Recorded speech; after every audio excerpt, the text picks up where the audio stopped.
Hey everybody, this is Minion Soldier, and this is Ship Updates. Now, first off, of course, the big news for this month is the Starfarer is finally coming to the hangar. Now, we found out on Reverse the Verse today that the model of the Starfarer is going to be the base Starfarer, not the Gemini, so that's the one that we're going to be getting in the hangar this month, hopefully, fingers crossed.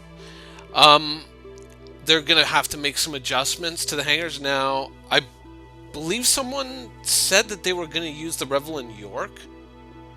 I think might have even been a comment on one of my videos that they were making an adjustment to the Revel in York hangar to fit it in.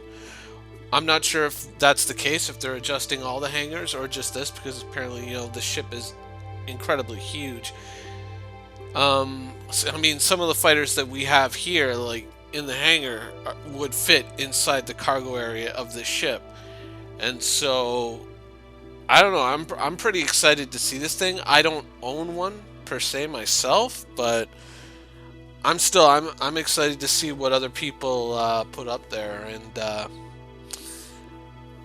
yeah, I'm this is the first of the capital ships. I'm excited to see it, and but the more that I look at the Starfarer, I also kind of I would like to see other refueling methods in the Star Citizen universe, and when I'm thinking of like say like refueling ships, but when I say that, I don't necessarily mean that I want another ship out there that can go and collect fuel and process fuel, but I'd like there to be some options in terms of ships that can do refueling in the Star Citizen universe. Much like these images here of variations of sort of like air-to-air tankers based on different aircraft platforms and sometimes even fighter platforms. Just to add a little variety to the universe. I don't know, like maybe some modules that you can fit on, say, a Retaliator or a Gladiator, with that big bomb bay, if you can convert it to refueling, just to kind of flesh the universe out a little bit, and possibly add some roles for people who may not be fully combat oriented, but who would like to support combat operations, at least on the logistical side. I think that that would be kind of definitely something to think about for some ships, to have like kind of like mid-air refueling modules, or mid-space refueling modules, as it were. I just think that that would be kind of like a cool idea. Now, the next little bit of news is slightly sad, but not altogether unprecedented, unfortunately. The Herald is stalled. The resource that was working on the Herald has been pulled off to work on another ship.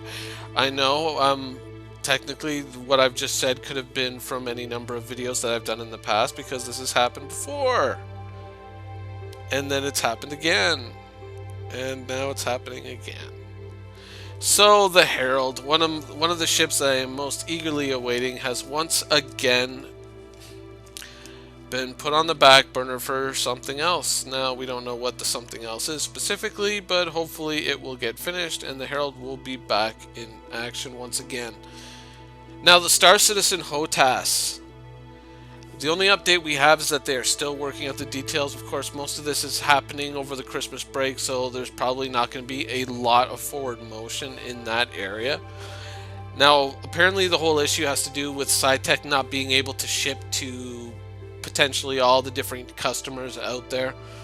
Whereas someone like,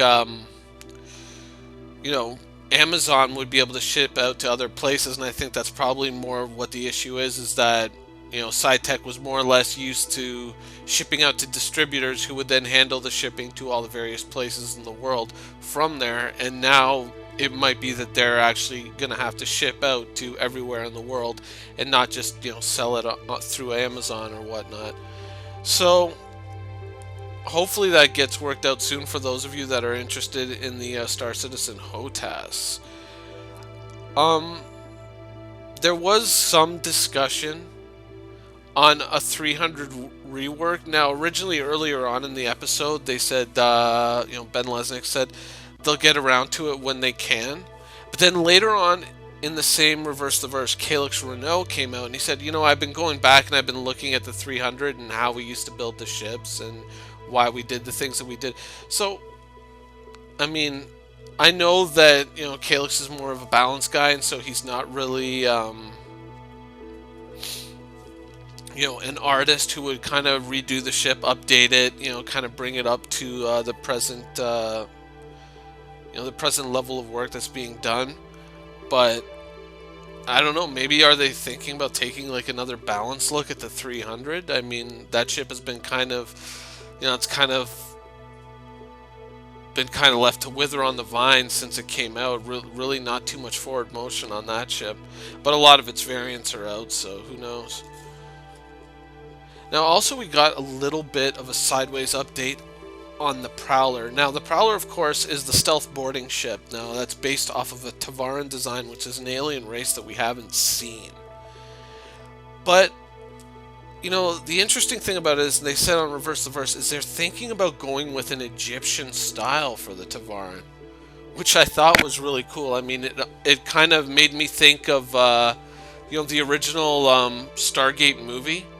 You remember the guys with the dog head and whatnot, and they were going around and just beating the crap out of people with those staffs. It just kind of made me think of the original Stargate when they said that, and I just thought, that would be probably a pretty cool idea.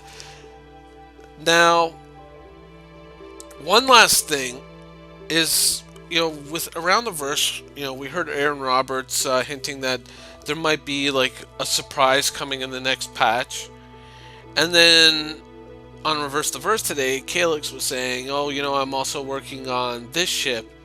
And then they had a little back and forth. Where am I allowed to talk about the thing? And no, you probably shouldn't talk about the thing. We should talk about it before you talk about it on the air. Maybe next week. So I'm not sure if we're getting like another ship in the next patch that we possibly don't even know about.